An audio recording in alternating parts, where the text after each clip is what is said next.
The Pine Valley School District had no record of Stop 13 on Route 9. According to official maps, the bus route ended at the Miller Farm on County Road 45. But bus driver Bob Henderson's secret logbook told a different story. Stop 13 was listed as Special Delivery Underground Facility. And for 39 years, nobody knew what happened to the 7 children who got off there. October 23, 1985. Pine Valley, Montana. Population 2,340. The cold autumn winds rustled through the wheat fields as the small town's residents assumed this would be just another ordinary school day. At Pine Valley Elementary, students were settling into their final classes, teachers feeling the day's fatigue. Principal Margaret Willis watched from her window as the yellow school buses lined up to depart. The Route 9 bus always left last because it was the longest route, covering the remote farming communities outside town, traveling a total of 47 kilometers through isolated areas. This route served the most distant corners of Pine Valley, reaching farm families miles from the main road via dirt paths. Miller Farm, Johnson Farm, Davidson Farm, Thompson Farm, all located kilometers inland, accessible only by unpaved roads. Bob Henderson was 45 years old and had been driving school buses in Pine Valley for 12 years. He was known for his gray hair, tired blue eyes, and the same plaid shirt he wore every day. He was a Vietnam veteran who had become quiet and withdrawn after returning from war. His wife Helen had left him in 1978, moving to Oregon with another man. Since then, he lived alone in his small house on Main Street with his cat Charlie. He knew Route 9 so well he could drive it blindfolded. He knew which children got off at each stop, what color each family's house was, and even which dogs would bark. The children loved him because he was always patient and kind. He never shouted, never got angry. But in recent months, he had begun acting differently, more quiet, more tense. Townspeople attributed this to loneliness, but the truth was much darker. Henderson had actually met Dr. Klaus Weber 3 months ago.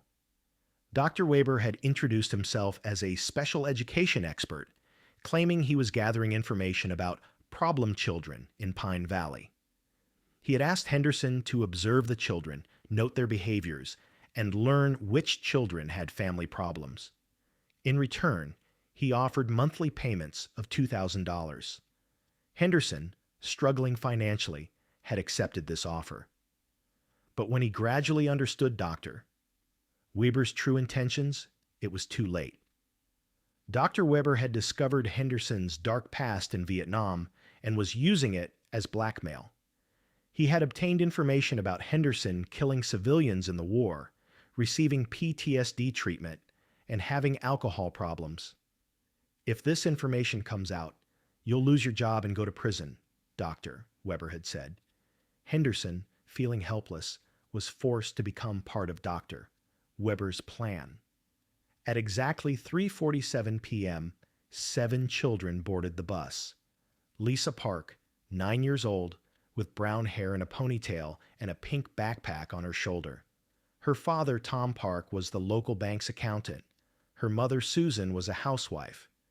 Lisa was a very curious and talkative child who always asked questions. She was the top student in mathematics and wanted to become a doctor. She always sat in the front seat and talked to Henderson about the weather, school, and her family. Henderson loved her like his own daughter. Michael Torres, 8 years old, dark-skinned, son of Mexican immigrant parents. His father, Rodriguez Torres, worked as a laborer at Thompson Farm. His mother, Maria, did cleaning work in homes. The family was very poor, but warm-hearted. Michael was a very energetic and athletic child who always carried basketball cards in his bag. He was a huge Lakers fan and loved Magic Johnson. He played guard position on the school team, and coaches had high hopes for him. Jenny Adams, 10 years old, was the quietest but smartest student in class. Her father, William Adams, was director of Pine Valley Library, Her mother, Dorothy, was a teacher. Jenny was a bookworm who always read during bus rides. That week, she was reading Charlotte's Web for the third time. She had dreams of becoming a writer and wrote short stories in her diary every day. She was a very mature child who seemed older than her age. Kevin Miller, 7 years old, was a very quiet and shy child. His father, Frank Miller, owned Johnson Farm. His mother, Linda, was a housewife but had alcohol problems. There were frequent arguments at home, and Kevin usually retreated to his room to look out the window. He always sat by the window on the school bus and didn't talk. Other children found him a bit odd, but no one treated him badly. Amanda Wilson, 9 years old, was the most cheerful and social child in class. Her father, Robert Wilson, was the town doctor. Her mother, Patricia, was a nurse. She came from a wealthy family but wasn't arrogant at all. She always giggled with friends and played jokes. She took ballet lessons and performed dance shows at school programs. She had a very developed imagination and constantly told fantasy stories. Danny Cooper, 8 years old, red-haired, freckled, mischievous, but lovable child. His father, Mike Cooper, worked as a reporter for the local newspaper. His mother, Sharon, worked at the town post office. Danny was very curious, constantly asking questions and wanting to investigate everything. Sometimes he caused mischief in class, but wasn't malicious, just very energetic. He loved playing football and wanted to become a journalist to continue his father's profession. Sarah Mitchell, 10 years old, was the most mature and responsible member of the group. Her father, James Mitchell, worked at Pine Valley City Hall. Her mother, Karen, was a teacher. Sarah had natural leadership qualities and always helped younger children. She was class president, and teachers trusted her greatly. She couldn't tolerate injustice and always defended what was right. She wanted to become a lawyer in the future. Henderson greeted the children, as he always did. "Good afternoon, children. Fasten your seatbelts. We're leaving a bit early today, trying to get you home before the weather gets worse." There was a strange tension in his voice, but the children didn't notice. The bus slowly left the school grounds and turned onto the main road. The first stops went as usual. At stop 1, Tommy Richards and Brenda Walsh got off. Tommy waved to Henderson. "Good evening, Mr. Henderson." Henderson smiled forcedly. At stop 2, the Carter family triplets got off. At stop 3, the Mason farm children. At stop 4, Emma from the Johnson family. At stop 5, Jake from the Davidson farm. With each stop, Henderson became more tense. He gripped the steering wheel tighter and constantly checked the children in the rearview mirror. After stop 6, Henderson decided to deviate from the route. This was the most critical moment of the plan. Dr. Weber had told him exactly what he needed to do. "Children," said Henderson, looking at them in the rearview mirror, "today we're going to make a small change. We have a new stop. Some special guests want to meet you." Lisa Park asked curiously. "A new stop, mister." "Henderson, who lives there? You never mentioned it before." Lisa's voice was still innocent, unsuspecting of anything. Henderson smiled, but his smile wasn't as warm as usual. It was forced, tense. "We have very special guests. They want to meet smart children like you. Maybe they'll even give you special gifts." His stomach churned as he lied. He loved these children so much that betraying them was tearing his soul apart. But Dr. Weber's threats were very real. The bus turned off the main road onto a dirt path they had never seen before. The road was unpaved, old and seemingly little used. High pine trees lined both sides, blocking the sunlight. The sky was beginning to fill with gray clouds, as if a storm was approaching. Michael Torres felt somewhat uncomfortable. "Mr. Henderson, is this road on the map? We've never gone this way before. My mom is expecting me at 4:30. She'll worry if I'm late." Henderson gripped the steering wheel tightly. His knuckles turned white. "Don't worry, children." You're safe. You're just going to meet some new friends. This is a very special opportunity." The tremor in his voice was now noticeable enough to detect. Danny Cooper shouted from the back of the bus, "But my mom is expecting me at 4 o'clock. I promised her I'd come straight home. We're preparing for my birthday today. She even made a cake." Danny's voice was becoming increasingly anxious. "Your mom won't worry," said Henderson, with a strange tone in his voice. "I told her in advance. I told all your families. They want you to make this special visit too." This was also a lie.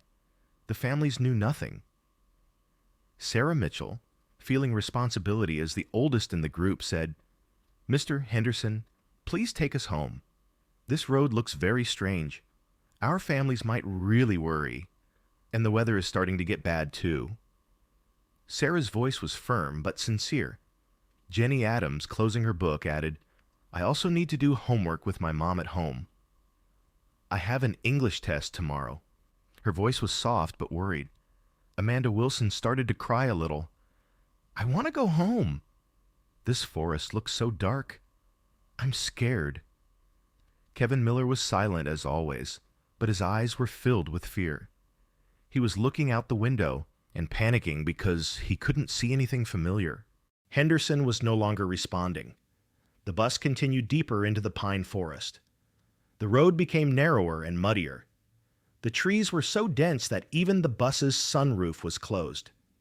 After about 15 minutes, they arrived at a clearing in the forest. There stood an old but sturdy-looking farmhouse.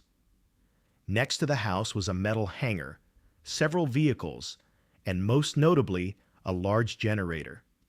4 people were waiting in front of the house as if they knew exactly when they would arrive.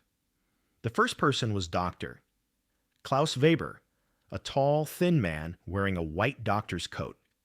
He appeared to be in his 60s, wore glasses, and held a thick notebook. He had a German accent, but spoke English fluently.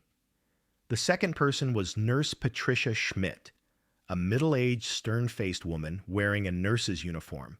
She was also German and spoke very little. The third person was Guard Frank Muller, a large, muscular man who looked like a security guard. He was a former police officer from East Germany. The fourth person was someone Henderson had never seen. Young, about 25 years old, introduced as Doctor. Weber's assistant, Dr. Hans Richter. Henderson stopped the bus and opened the doors. His hands were trembling. "Children, time to get off. These gentlemen want to talk to you." He was trying to control his voice, but failing. Lisa Park asked fearfully, "But this isn't our home. I've never seen this place. This place doesn't look familiar at all." Her voice was starting to tremble. "Your new home," said Henderson, trying to hold back tears. "At least for a while. You'll be very well cared for here." He couldn't believe his own words. Dr. Weber approached the bus. His voice was calm but authoritative, just like a military commander. "Guten Tag, hello children. I am Dr. Weber. We have been waiting for you for a long time. You will have a very nice, educational time here. We will teach you many things." Michael Torres, gathering courage, asked, "Doctor, we're not sick. Why are we here? Our families must be looking for us." His voice was getting louder. Dr. Weber replied with a cold smile, "You don't need to be sick, mein kleiner Freund. You are special children, very valuable children. We want to give you special education. We will help you become better people." His accent had become even more pronounced. Jenny Adams, gripping her book tightly, asked, "What kind of special education?" Being intelligent, she was realizing how abnormal the situation was. Nurse Schmidt stepped forward. "We will help you become more disciplined, more obedient children," she said in a harsh voice. "Your families requested this. You have been very naughty, very stubborn children. We will change that." Amanda Wilson started crying. "I'm not naughty. My mommy loves me. I want to go home, please." Tears streamed down her cheeks, Guard Muller stepped forward. He was 2 meters tall, muscular, intimidating. Children, if you cause trouble, things will become much more difficult for you. Come with us quietly. Resistance is useless. Sarah Mitchell, with her leadership qualities, stepped in front of the other children. Who are you? What right do you have to treat us like this? I'm going to call the police. She waved her hands in the air since there were no cell phones. Dr. Weber looked coldly at Sarah. There's no phone signal here, kleines Mädchen, and the police don't come. This area is very remote, very isolated. No one will hear you. Henderson got off the bus and stood behind the children. His face was pale. He was sweating. You have nowhere else to go now. I'm sorry, children. Really very sorry. Tears began to stream from his eyes. But I had no other choice. The children realized they were trapped. Fear and confusion were written on their faces. Sarah Mitchell, as the group's leader, tried to calm the others. Okay, children, don't panic. Let's go along with them for now, but we'll never separate from each other. Whatever happens, we'll stay together. Dr. Weber directed them toward the farmhouse. Come, let us show you our home. You will be very comfortable. The house looked like an ordinary farmhouse from the outside, but as they approached, abnormal details caught attention. The windows were covered with thick iron bars. The door looked very solid, appeared to be metal-plated. There were strange metal tools in the yard, seemingly scientific equipment. The interior was completely different. It smelled like a hospital. The strong antiseptic odor burned their nostrils. The walls were painted white, bright neon lights hung from the ceiling, and most importantly, there were no windows. The windows had been closed from inside, covered with thick metal plates. Welcome to Project Neuanfang facility, said Dr. Weber proudly. This is Project New Beginning. Here you will learn your new identities. Forget your old lives. Lisa Park asked in amazement. New identity? But we already have identities. I'm Lisa Park. I live in Pine Valley. Her voice was trembling. Dr. Richter, the assistant doctor, stepped forward. You will forget your old identities, he said in a cold voice. We will give you better names. We will build more suitable personalities. You will also forget your families. Kevin Miller, the child who had been silent until now, spoke with a trembling voice. I don't want to forget my family. My daddy, my mommy. I love my mommy very much. It was the first time he had spoken such a long sentence. Dr. Weber approached Kevin and touched his shoulder. Kevin shuddered. Your family doesn't want you, mankind. They called us and asked us to send you here. They said, Kevin is too problematic. Fix him. They paid money for this. Danny Cooper shouted angrily, You're lying! My mom and dad love me. We were going to celebrate my birthday today. They made a cake. He clenched his fists. Guard Muller approached Danny. Your mother and father lied to you. They paid us $5,000 to leave you here. All your families did the same thing. You are unwanted children. This was a cruel lie, but the children's innocent hearts began to believe, because sometimes they had heard their families complain about them. Lisa's mother found her too curious, saying, She asks questions constantly. Michael's father found him too energetic, saying he can't sit still. Jenny's family found her too quiet, saying she should be more social. Amanda's mother found her too noisy, saying she's always dancing. Sarah's family put too much responsibility on her, saying she acts above her age. Maybe they really weren't completely wanted, they began to think. The first stage, said Dr. Weber, is forgetting your old names. There are no more Lisa, Michael, Jenny, Kevin, Amanda, Danny, Sarah. You have new codes. Versuchsperson 1, Versuchsperson 2, Versuchsperson 3, Versuchsperson 4, Versuchsperson 5, Versuchsperson 6, Versuchsperson 7. In English, subject 1, subject 2, subject 3, subject 4, subject 5, subject 6, subject 7. The children began to protest, but Guard Miller silenced them. He had an electric baton in his hand, waving it threateningly. The second stage, said Nurse Schmidt, personality transformation. We will give you daily injections. These drugs will blur your memories, gradually erase your old personalities. We will implant more suitable, more obedient behavior patterns in your brains. Dr. Richter added, the third stage, social reprogramming. You will learn your new families, your new homes, your new lives. Each of you will be placed in different states. You will have no connection to your old lives. Sarah Mitchell tried to lead one last time. You are sick. What you're doing is a crime. Release us. We've done nothing bad to you. There was determination in her voice, but fear was also beginning in her eyes. Dr. Weber smiled coldly at Sarah. A crime? Nein, mein kind. This is science. We are helping you. We are helping you become more perfect children. Escaping from the facility seemed impossible. The farmhouse was actually a real research laboratory beneath its appearance.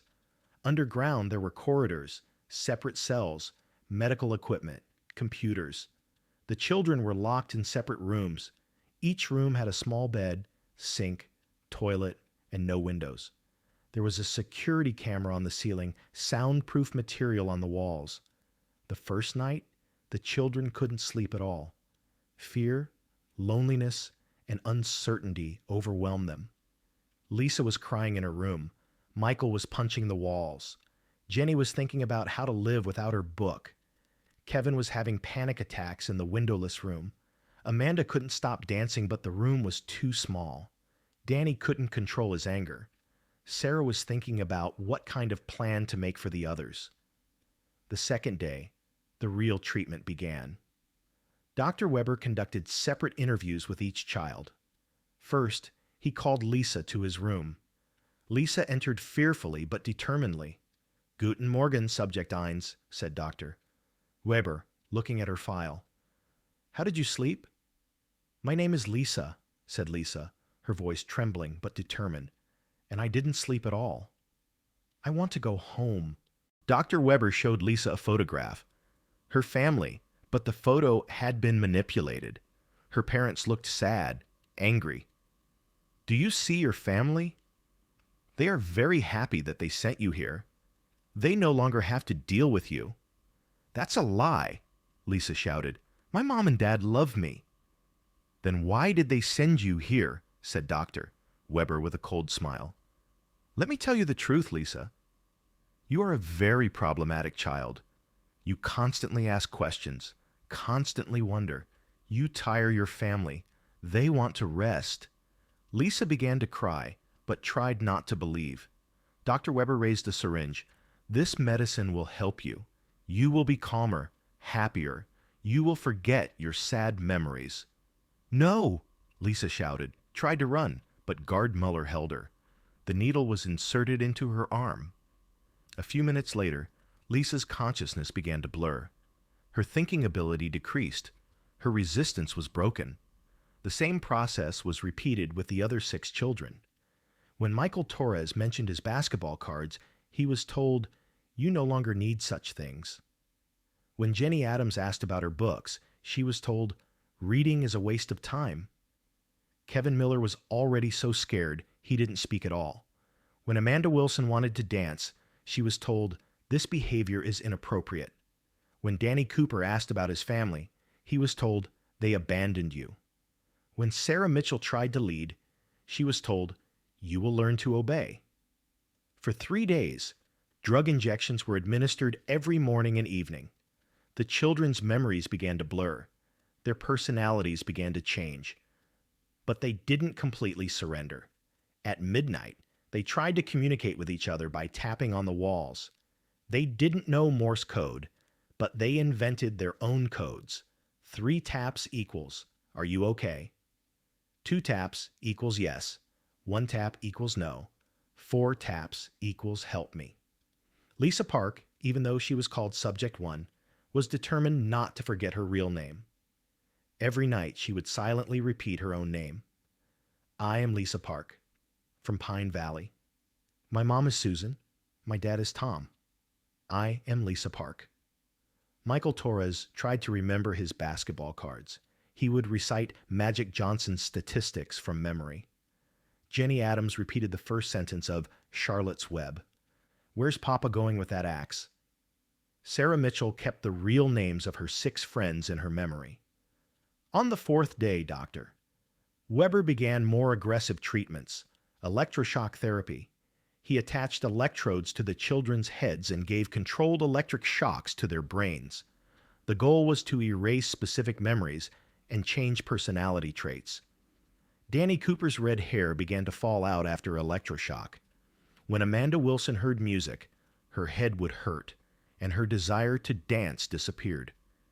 Kevin Miller's eyes became blurred. He couldn't focus on anything. But Lisa Park, Michael Torres, and Sarah Mitchell showed stronger resistance than the others. Dr. Weber was disturbed by the situation. He told Dr.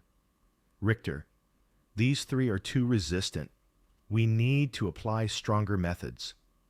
On the 5th night, Lisa developed a plan. She had noticed that Dr. Weber did room checks at 7 o'clock every morning, Nurse Schmidt distributed medicine at 9 o'clock, and Guard Miller slept from midnight to 6 o'clock a.m. There was an opportunity window at 6:30 a.m. Lisa would pretend to be sick and call Nurse Schmidt to her room, then steal the keys when she was careless. The plan worked. Lisa shouted, I feel very sick. I'm going to vomit. Nurse Schmidt angrily came to her room. Lisa suddenly pretended to faint and fell to the floor. Schmidt bent down to check Lisa and dropped the keys. Lisa quickly grabbed the keys, opened the door, and rushed into the corridor. She opened the other children's rooms one by one. We're escaping. Now, quietly. The 6 children emerged from their rooms with fearful but hopeful looks. Sarah Mitchell resumed leadership.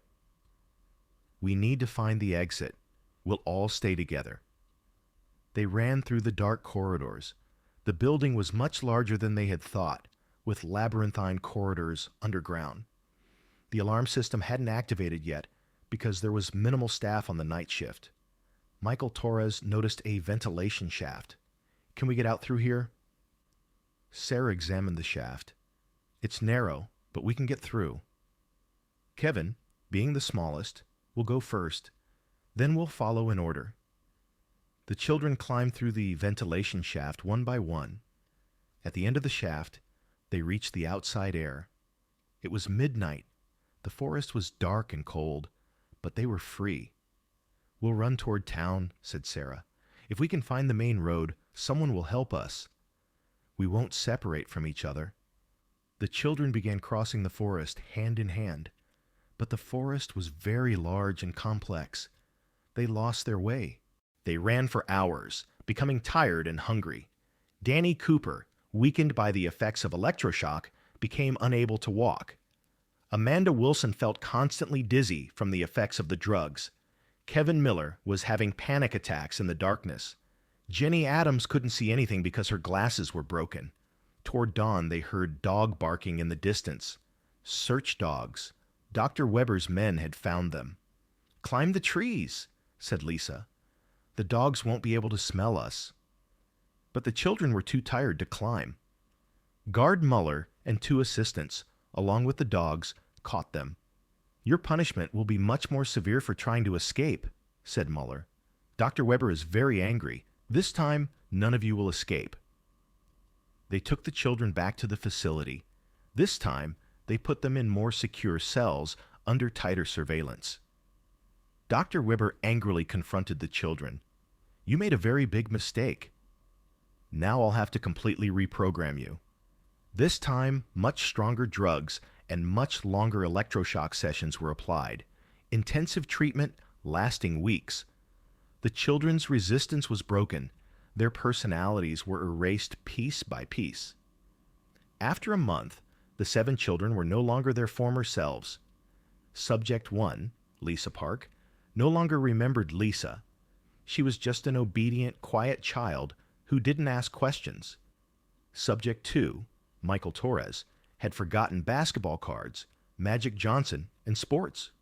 Subject 3, Jenny Adams, had forgotten reading, writing, and storytelling. Subject 4, Kevin Miller, was already quiet. Now he had become completely mute. Subject 5, Amanda Wilson, had forgotten laughing, dancing, and being happy. Subject 6, Danny Cooper, had forgotten his own name, birthday, and family. Subject 7, Sarah Mitchell, had lost her leadership qualities and desire to fight injustice. Dr. Weber celebrated his success. Phase 1 completed. Old identities completely erased. Now, Phase 2, new identity construction. The children were given new names, new personalities, new memories. Through a combination of hypnosis and chemical treatment, false past stories were implanted. Lisa Park became Mary Johnson, born in New York, a very quiet and obedient child. Michael Torres became David Smith, lived in California, a calm child who never liked sports. Jenny Adams became Susan Brown, raised in Texas, an ordinary child who never read books. Kevin Miller became Michael Wilson, living alone in Oregon, a child who didn't talk to anyone. Amanda Wilson became Lisa White, living in Florida, a child who never danced or laughed. Danny Cooper became Robert Davis, raised in Arizona, a very calm, docile child. Sarah Mitchell became Jennifer Taylor, living in Washington, a timid child who never led. After 6 months of intensive programming, the children were ready. With new identities, false past stories, they were placed with pre-selected families in different states. These families knew the children came from a special program, but didn't know their real backgrounds. They were told they were children whose parents died, who experienced trauma. In the winter of 1985, Pine Valley Town tried to close the case of the 7 missing children. The official explanation: Route 9 bus crashed into Miller Creek during a storm, children drowned in water, bodies were swept away by current and never found. Nothing happened to Bob Henderson.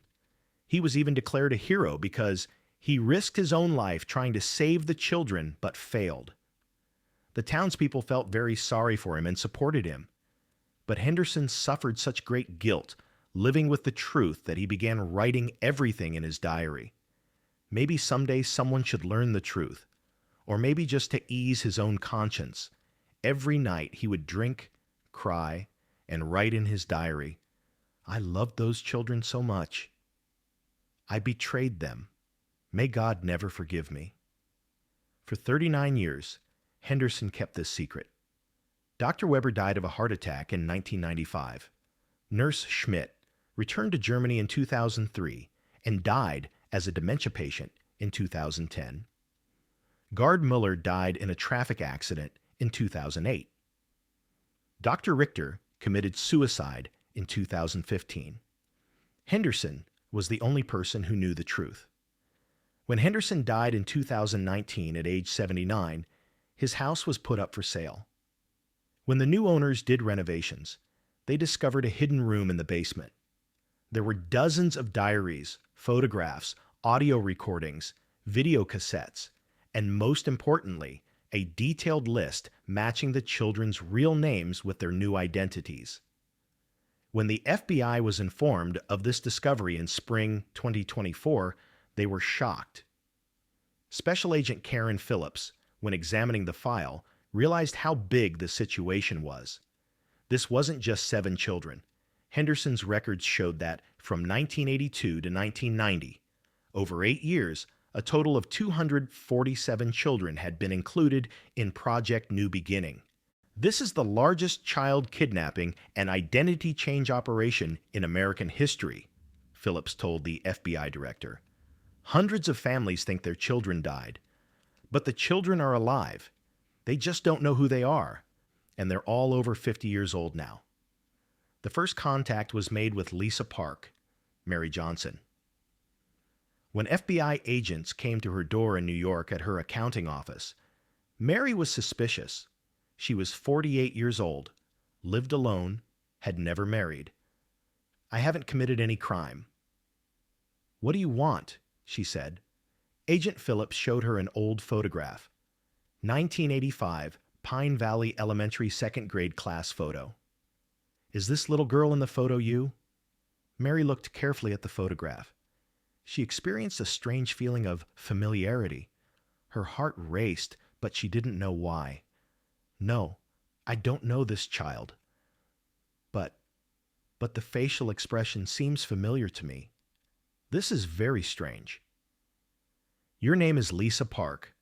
In 1985, you were 9 years old. You lived in Pine Valley, Montana. You went home on Route 9 school bus.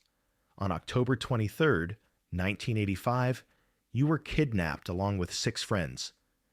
Mary shook her head quickly. "No, this is impossible. I was born in New York.